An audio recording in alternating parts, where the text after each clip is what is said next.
اعوذ باللہ من الشیطان الرجیم بسم اللہ الرحمن الرحیم وَإِذْ قَالَ مُوسَى لِفَتَاهُ، اور یاد کرو وہ وقت جب موسیٰ علیہ السلام نے اپنے نوجوان ساتھی سے کہا. یہ نوجوان ساتھی تھے جوشوا، بخاری مسلم میں ہے یوشع ابن نون. اس وقت صحابی تھے لیکن بعد میں اللہ تعالیٰ نے انہیں نبی بھی بنا دیا اور یہ خلیفہ اول بنے موسیٰ علیہ السلام کے، کیونکہ ہارون علیہ السلام موسیٰ علیہ السلام کی زندگی میں فوت ہو گئے تھے صحرائے سینا کے 39 سالوں میں. اسی لیے ان کی قبر بھی اسی صحرا میں بنی، جو صحیح مسلم میں آتا ہے کہ نبی علیہ السلام نے شب معراج سرخ ٹیلے کے پاس موسیٰ علیہ السلام کو قبر میں نماز پڑھتے ہوئے دیکھا تھا. وہ گمنامی میں ہے. وہ ہارون علیہ السلام تو فوت ہو گئے، پھر اللہ تعالیٰ سے دعا کر کے جوشوا کو پیغمبر بنایا گیا. ظاہر اللہ کے علم میں تو پہلے تھا، موسیٰ علیہ السلام کے خلیفہ اول بنے. اس وقت یہ ان کے صحابی کی حیثیت سے ان کے ساتھ تھے. تو انہوں نے اپنے اس ساتھی سے کہا لا ابرح حتی ابلغ مجمع البحرین، کہ میں چلتا رہوں گا یہاں تک کہ دو دریاؤں کے ملنے کی جگہ پر پہنچ جاؤں، اس وقت تک میں اپنا سفر نہیں روکوں گا. او امضی حقوبا، یا پھر میں مسلسل ایک لانگ پیریڈ آف ٹائم کے لیے چلتا رہوں گا اور رکوں گا نہیں جب تک کہ وہ مقام نہ آ جائے. فلما بلغا مجمع بینہما، پھر جب وہ دونوں پہنچے اس مقام پر جہاں پر دو دریا ملتے ہیں، نسیا حوتہما، تو دونوں بھول گئے اپنی مچھلی کو. فاتخذ سبیلہ، پس اس مچھلی نے راستہ بنا لیا. فی البحر سربا، دریا کے اندر مچھلی رکھی ہوئی تھی، بھنی ہوئی مچھلی، دن کا کھانا کھانے کے لیے. اور وہ مچھلی زندہ ہوئی اور دریا کے اندر چلی گئی. وہ دو دریا ملنے کی جگہ چٹان کے پاس رکے تھے حضرت موسیٰ علیہ السلام اور جوشوا ابن نون. اور یہ نشانی تھی غیر معمولی کہ اس جگہ پہ حضرت خضر علیہ السلام سے ان کی ملاقات ہونی تھی. اب قرآن میں تو وہ تفصیل نہیں آئی ہے، لیکن بخاری مسلم میں آیا، کچھ حصہ قرآن میں بھی آ جائے گا کہ وہ جو ساتھی تھا اس نے یہ منظر اپنی آنکھوں سے دیکھ لیا تھا، لیکن وہ بھول گیا کہ اس نے یہ منظر دیکھا ہے. حضرت موسیٰ علیہ السلام کو بتانا وہ بھول گیا تھا.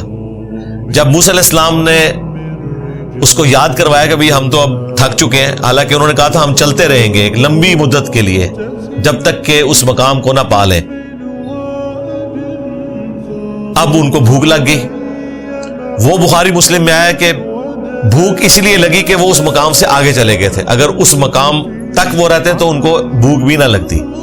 اور ہمارے استاد ڈاکٹر سرار صاحب نے اپنے بھول پن میں کہا کہ بزرگ فرماتے ہیں ایک معرفت کی بات اس میں، حالانکہ وہ بات بخاری مسلم میں لکھی ہوئی تھی، وہ صوفیاء کے کھاتے سے بیان کرتے رہے. وہ ہم نے بتایا کہ بخاری مسلم میں لکھی ہوئی ہے یہ بات، وہ نبی صلی اللہ علیہ وآلہ وسلم نے ہمیں بتائی ہے.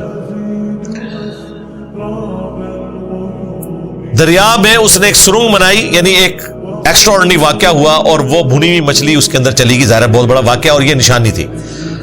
فلما جاوزا، پس جب وہ آگے بڑھے، قال لفتاہ، تو انہوں نے اس نوجوان سے کہا اپنے ساتھی سے، آتینا غداءنا، لاؤ ہمارا کھانا پیش کرو.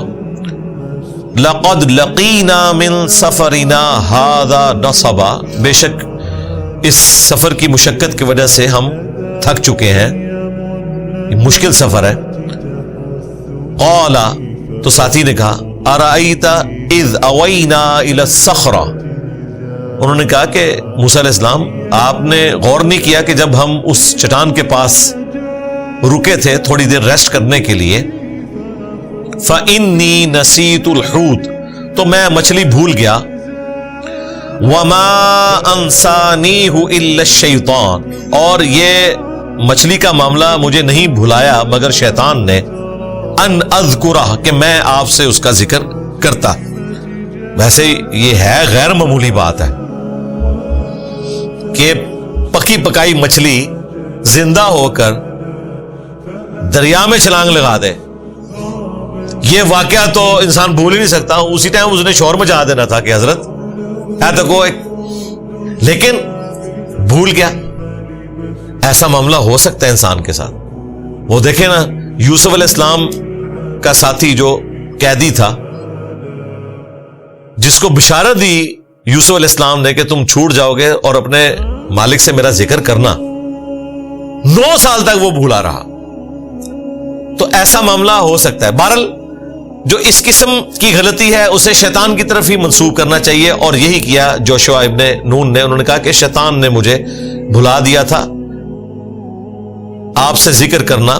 واتخذ سبیلہ فی البحر عجبا، تو بڑے تعجب کی بات میں نے دیکھی کہ اس نے پانی میں، دریا میں اپنا راستہ نکال لیا. قالا، تو اس پہ پھر موسیٰ علیہ السلام نے کہا ذالک ما کننا نبغ، اور بھئی یہی تو وہ چیز تھی جس کی تلاش میں تھے ہم. فرتدا علی آثارہما قصصا، بس دونوں پھر الٹے قدموں لوٹے اس نشان کی طرف. تو وہ جگہ تھی جو 2 دریاؤں کے ملنے کی جگہ تھی. ظاہر ہے کہ ان کو اس وقت سارے کوارڈینیٹس نہیں پتا ہوں گے، ورنہ اگر وہ 2 دریا واقعی ملتے ہوئے ان کو نظر آ جاتے تو یہ بھی ایک نشانی تھی. پانی دیکھا، چٹان تھی، تو پھر ان کو اس طرف خیال آیا کہ وہاں پہ کوئی دوسرا دریا بھی ملتا ہوگا. وہ واپس آ گئے. اب جب واپس آئے فوجدا، تو ان دونوں نے پایا عبدا من عبادنا، ہمارے بندوں میں سے ایک بندہ، آتیناہ رحمتا من عندنا، کہ جسے ہم نے اپنے پاس سے رحمت عطا فرمائی تھی. وعلمناہ من لدنا علما، اور اس کو ہم نے اپنی طرف سے علم لدنی عطا فرمایا تھا، خاص علم. یہی ہے جس کو سفیان نے علم لدنی اپنے بابوں کی طرف منسوب کرنا شروع کر دیا. اب دیکھ لیں قرآن میں حضرت خضر کا نام نہیں آیا، ایک بندے کا ذکر ہے. بخاری مسلم میں ان کا نام بھی رپورٹ ہوا. قال له موسیٰ، تو موسیٰ علیہ السلام نے ان سے کہا، اس بندے سے یعنی خضر سے، هل اتبعک علی ان تعلمن،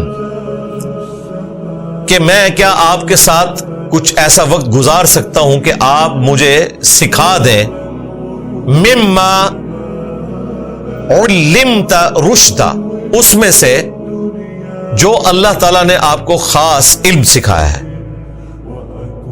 قال، تو خضر علیہ السلام نے کہا انکا، بے شک آپ، لن تستطیع معی صبرا، میرے ساتھ رہتے ہوئے صبر نہیں کر سکیں گے. یعنی حضرت خضر علیہ السلام کو پتا تھا کہ یہ ایک ایسا غیر معمولی ایکسپیرینس بعد میں ہونے والا ہے کہ جو ایک عام انسان روٹین لائف میں نہیں دیکھتا، اور اس کا تقاضا ہے کہ ایک عام انسان اس غلطی کو جو وہ سمجھ رہا ہے، ظاہر ہے وہ ظاہراً تو غلطی ہے، لیکن جب اسے تقدیر کے معاملے میں دیکھا جائے گا تو وہ اللہ تعالیٰ کی ایسی ایگزیکیوشن ہے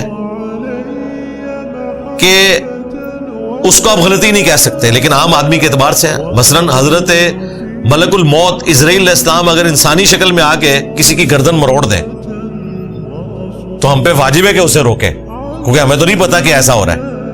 ویسے وہ اتنے بندوں کو روزانہ مار دیتے ہیں، کوئی روک ہی نہیں سکتا.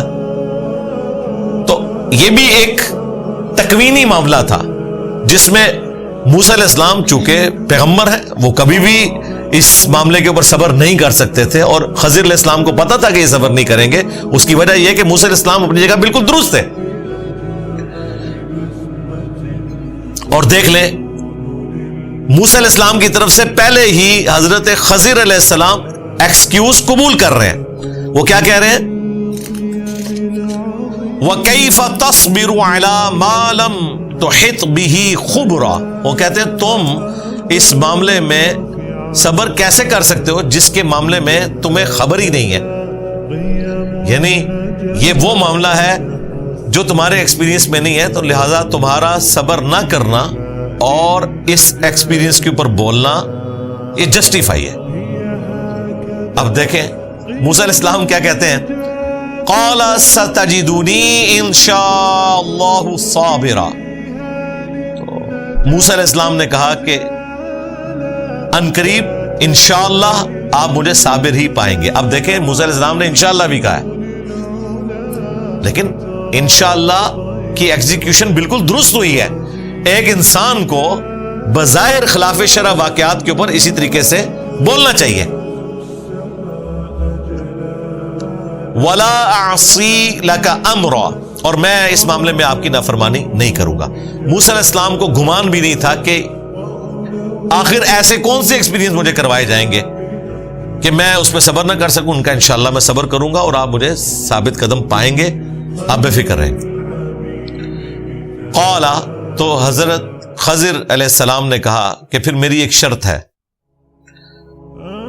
فَإِنِ اتَّبَعْتَنِي، اگر آپ میرے ساتھ رہنا چاہتے ہیں، فَلَا تَسْأَلْنِي عَنْ شَيْءٍ، تو آپ نے مجھ سے پھر سوال کوئی نہیں کرنا کسی معاملے میں، حَتَّى أُحْدِثَ لَكَ مِنْهُ ذِكْرًا، یہاں تک کہ اس بات کا ذکر میں خود سے آپ سے نہ کر دوں. اگر کوئی آپ مجھ سے ایسا واقعہ دیکھیں جو خلاف روٹین ہے تو آپ نے صبر ہی کرنا ہے. اب وہ صبر کر بھی سکتے تھے، ظاہر ہے اللہ تعالیٰ کی طرف سے ایک فرشتہ آیا یا پیغمبر آیا، یہ پاسبل تھا. میں بڑا خوش ہوں کہ موسیٰ علیہ السلام نے صبر نہیں کیا، اس حوالے سے کہ ایک ایمان والے شخص کو بظاہر اس طرح کے اعمال کے اوپر اسی طریقے سے ریئیکٹ کرنا چاہیے. البتہ بخاری مسلم میں آیا کہ نبی علیہ السلام کہتے ہیں کاش موسیٰ علیہ السلام صبر کرتے تو ہمیں اور باتیں بھی پتہ چل جاتی. اب وہ اینگل اور ہے سوچنے کا، یہ اینگل اور ہے سوچنے کا.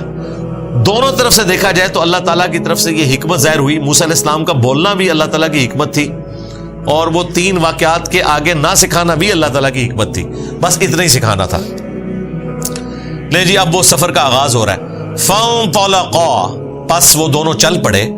حَتَّى إِذَا رَكِبَا فِي السَّفِينَةِ خَرَقَهَا، یہاں تک کہ جب وہ سوار ہوئے ایک کشتی میں تو خضر علیہ السلام نے اس کشتی میں شگاف کر دیا، اس کا ایک پھٹا جو ہے وہ نکال دیا. اور بخاری مسلم میں آتا ہے کہ ان لوگوں نے کرایہ بھی نہیں لیا تھا. ان کا یہ نیک بندے ہیں، ان کو بٹھایا. ایک تو انہوں نے نیکی کی، ان سے کرایہ بھی نہیں لیا، الٹا حضرت خضر علیہ السلام نے ان کی کشتی کا پھٹا ہی نکال دیا. اب ظاہر ہے اس کے بعد موسیٰ علیہ السلام کا بولنا تو بنتا تھا کہ وہ ہمارے ساتھ نیکی کر رہے ہیں اور ہم ان کے ساتھ یہ کر رہے ہیں. یہاں پر ایک اور چیز بھی بخاری مسلم میں رپورٹ ہوئی کہ جب وہ کشتی میں بیٹھے تو ایک پرندہ آ کے بیٹھا، چڑیا تھی یا کوئی اور پرندہ، اس نے پانی میں چونچ ماری اور اس میں سے پانی پیا. تو حضرت خضر علیہ السلام نے کہا کہ ہمارا جو علم ہے نا تمہارا اور میرا، وہ اللہ تعالیٰ کے علم میں سے اس پرندے کی چونچ میں جو پانی آیا نا اس کے برابر بھی نہیں ہے. یہ الفاظ بخاری مسلم میں آئے ہیں. اور یہاں ہمیں اعلیٰ حضرت کہہ رہے ہوتے ہیں کہ رسول اللہ کو ما کان و ما یکون کا علم سکھا دیا اور قرآن میں ڈال دیا. اس کو علم القرآن، ترجمہ یہ کر دیا کہ رحمان نے پیدا کیا رسول اللہ کو اور ما کان و ما یکون کا علم سکھا دیا، یعنی جو کچھ ہوا ہے، جو کچھ قیامت تک ہوگا. اندازہ کریں، اگر اجمالاً بات کریں وہ تو ٹھیک ہے جو نشانیاں بتائیں وہ، لیکن ما کان و ما یکون کی ٹرم جو ہے یہ اسپیسیفکلی اللہ کے لیے خاص ہے. یہ علم صرف خالق کا ہو سکتا ہے. خود اعلیٰ حضرت نے جب علم غیب کے اوپر کتاب لکھی تو انہوں نے بھی اسی چیز کو کوٹ کیا کہ اللہ اور رسول اللہ کے علم میں اتنا ہی فرق ہے کہ سمندر میں اگر کوئی انگلی ڈبوئے یا کوئی پرندہ چونچ مارے اس کے ساتھ جو پانی لگتا ہے وہ نبی کا علم ہے، اور سمندر انفینٹ اللہ کا علم ہے. لیکن جب ڈسکشن پہ آئے تو وہ کہتے ہیں آپ فیتے لے کے ناپنا شروع ہو گئے. اعلیٰ حضرت نے حالانکہ خود فیتا مار کے ناپا ہوا ہے اور وہ ٹھیک ناپا ہے، بخاری مسلم میں رپورٹ ہوا ہے. لیکن جب ماننے کی باری آتی ہے تو اس کو پھر گستاخی والا عقیدہ بنا لیتے ہیں. جب ہم کہتے ہیں کہ قرآن میں ہے کہ قیامت کا علم رسول اللہ کو نہیں دیا گیا، ٹھیک ہے، نشانیاں بتائی گئیں، لیکن قرآن میں واضح ہے قل انما العلم عند اللہ وانما انا نذیر مبین. نبی تم فرماؤ قیامت کا علم اللہ تعالیٰ کے ساتھ خاص ہے، میں تو نہیں مگر صرف ڈر سنانے والا. اب جب کشتی کا پھٹا نکال دیا تو موسیٰ علیہ السلام بول پڑے قال اخرقتها لتغرق اهلها کہ تم نے یہ شگاف نکال دیا کہ سواریوں کو ڈبو دو. لقد جئت شيئا امرا، یہ تو تم نے بہت ہی برا کام کیا ہے. کہہ رہے کس کو ہیں؟ اپنے استاد کو. لیکن ظاہر ہے موسیٰ علیہ السلام ہے نا، موسیٰ علیہ السلام تو پھر اللہ تعالیٰ کے ساتھ بھی لاڈ میں گفتگو کر لیتے تھے، تو یہ تو پھر بھی مخلوق ہے. قال الم اقل، تو خضر علیہ السلام نے کہا میں نے تجھے پہلے ہی کہا تھا انک لن تستطيع معي صبرا، کہ تم میرے ساتھ رہتے ہوئے کبھی بھی صبر نہیں کر سکو گے. قال لا تؤاخذنی، تو موسیٰ علیہ السلام نے کہا کہ مت گرفت کرے مجھ پر بما نسیت، جو میری بھول ہے. موسیٰ علیہ السلام اس موقع پہ جسٹیفائی بھی کر سکتے تھے ویسے، لیکن نہیں کیا. انہیں پتا تھا کہ اب مزید بحث کی تو ادھر ہی بات ختم ہو جانی ہے، تو میں اور کچھ سیکھ لوں. وَلَا تُرْهِقْنِي مِنْ أَمْرِي عُسْرًا، اور سختی نہ کریں میرے معاملے میں زیادہ، ریلیکس کر دیں مجھے. میں اس معاملے میں جو آپ کی بات نہیں مان سکا تو اس معاملے میں صرف نظر فرمائے. تو انہوں نے قبول کر لیا. فَانْطَلَقَا، پھر دونوں چل پڑے. حَتَّى إِذَا لَقِيَا غُلَامًا، یہاں تک کہ انہوں نے ایک نوجوان لڑکے کو پایا. فَقَتَلَهُ، تو اسے قتل کر ڈالا. اب یہ تو بہت بڑا ہی جرم ہو گیا تھا. ظاہر ہے اس دنیا میں تو اسے جرم سمجھا جاتا ہے، حقیقت بات ہے. قال، تو موسیٰ علیہ السلام نے کہا اقتلت نفسا زکیۃ بغیر نفس، کہ آپ نے ایک معصوم جان کو بغیر جان کے بدلے میں قتل کر دیا. یعنی قتل تو اس صورت میں کسی کو کیا جا سکتا ہے اگر کسی نے قتل ناحق کیا ہوا ہے، ادروائز ایک انسان دوسرے انسان کو قتل نہیں کر سکتا. ایک معصوم جان کو آپ نے قتل کر دیا. لقد جئت شیئا نکرا، بے شک آپ نے تو بہت ہی نازیبا حرکت کی ہے. اب دیکھیں موسیٰ علیہ السلام چونکہ اللہ کے پیغمبر ہیں اور پیغمبر شریعت کا فالوور ہوتا ہے، اور ظاہر ہے اس کائنات میں حقوق العباد کے معاملے میں سب سے بڑا گناہ قتل ناحق ہے. تو موسیٰ علیہ السلام کا اس پر اعتراض کرنا بالکل جسٹیفائی ہے. قرآن میں تو سورۃ النساء میں آیا کہ اگر کوئی دوسرے کو ناحق قتل کر دیتا ہے اور وہ مؤمن ہے جسے آپ نے قتل کیا تو اس کی سزا ہمیشہ کی جہنم ہے.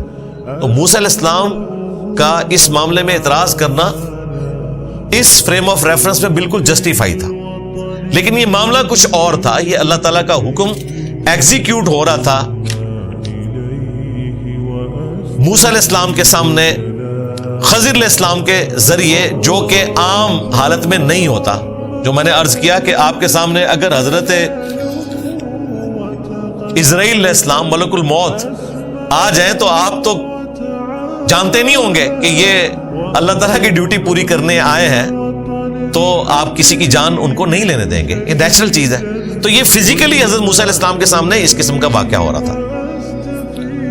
قال، تو پھر خضر علیہ السلام نے کہا الم اقل لک انک لن تستطیع معی صبرا، کہ بے شک میں نے پہلے ہی تم سے یہ بات نہیں کی تھی کہ تم میرے ساتھ رہتے ہوئے صبر نہیں کر سکو گے. قال ان سألتک عن شیء بعدها، تو پھر موسیٰ علیہ السلام نے کہا کہ اب اگر میں نے اس معاملے میں کوئی آپ سے سوال پوچھا فلا تصاحبنی، تو پھر آپ مجھے اپنے ساتھ نہ رہنے دیجیے گا. ویسے اگر یہ بات وہ خود نہ کرتے تو عین ممکن ہے کہ ایک اور چانس بھی لگ جاتا، لیکن چونکہ اب انہوں نے خود کہہ دیا تھا کہ بس یہ مجھے آخری چانس دے دیں، اس کے بعد اگر میں بولوں تو آپ نے بے شک مجھے الگ کر دینا. قد بلغت من لدنی عذرا، تو بے شک اگر اس کے بعد آپ مجھے اپنے سے الگ کر دیں گے تو اس معاملے میں آپ معذور ہوں گے، میرا ہی قصور ہوگا. اگر میں دوبارہ سے اس طرح سوال پوچھوں تو آپ کا عذر قبول ہوگا، آپ بالکل جسٹیفائی ہوں گے مجھے الگ کرنے میں. فانطلقا، پھر تیسری بار وہ چل پڑے دونوں. حتی اذا اتیا اہل قریہ، یہاں تک کہ وہ ایک